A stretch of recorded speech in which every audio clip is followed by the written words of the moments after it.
A borda direita do circuito da figura estende-se para dentro de uma região com um campo magnético uniforme 50 militesla. Quais são o módulo e a orientação da força resultante sobre esse circuito?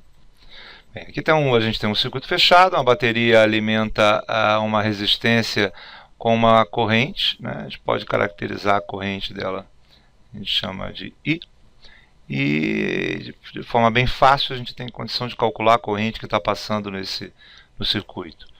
No caso aqui, a corrente passa na região do campo neste sentido, né?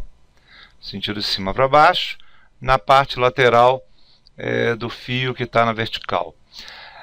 As partes de cima e de baixo também geram forças, mas essas forças estão em sentido contrário, já que as correntes em cima está para a direita e embaixo está para a esquerda, as forças geradas serão em sentido contrário, consequentemente a força total devido a essas duas partes vai ser zero.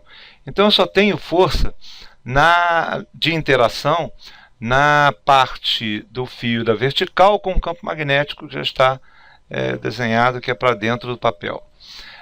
Então, em primeiro lugar, a gente calcula a corrente. A corrente a gente calcula pela lei de Ohm, isso é, a minha corrente vai ser simplesmente a Φ pela resistência, isso é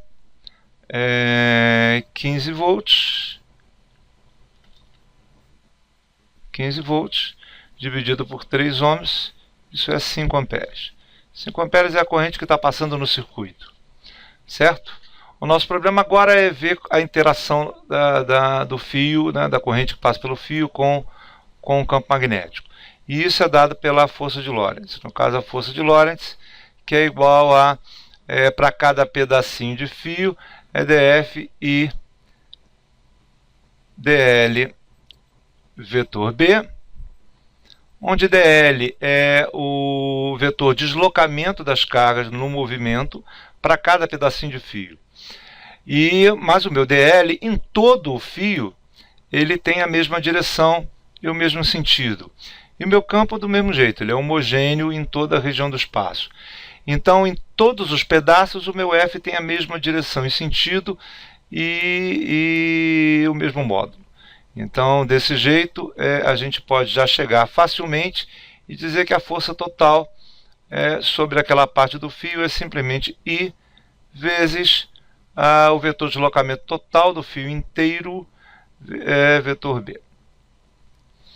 Bom, o dL, que é que está na direção do fio, e o B são perpendiculares.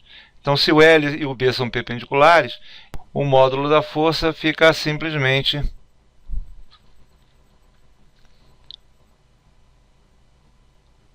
ILB. Bom, a direção da força vai ser perpendicular à direção do fio e perpendicular ao campo ao mesmo tempo. E isso a minha força vai estar na direção horizontal.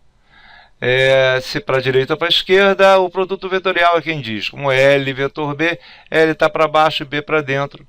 O meu L vetor B me dá uma força para a direita. Então, nesse circuito, a força sobre ele vai estar na horizontal para a direita. E o seu módulo a gente calcula agora. A corrente igual a 5, o comprimento do fio 10 centímetros, então vezes 10 a menos 2, vezes o campo magnético, que pelo texto é 50 militesla, 50 vezes 10 a menos 3. Certo? Então, meu campo fica 5 vezes 10 a menos 2, 50 vezes 10 a menos 3. Essa soma me dá 25 vezes 10 a menos 3 newtons, ou 25 milinewtons. Bom, é isso.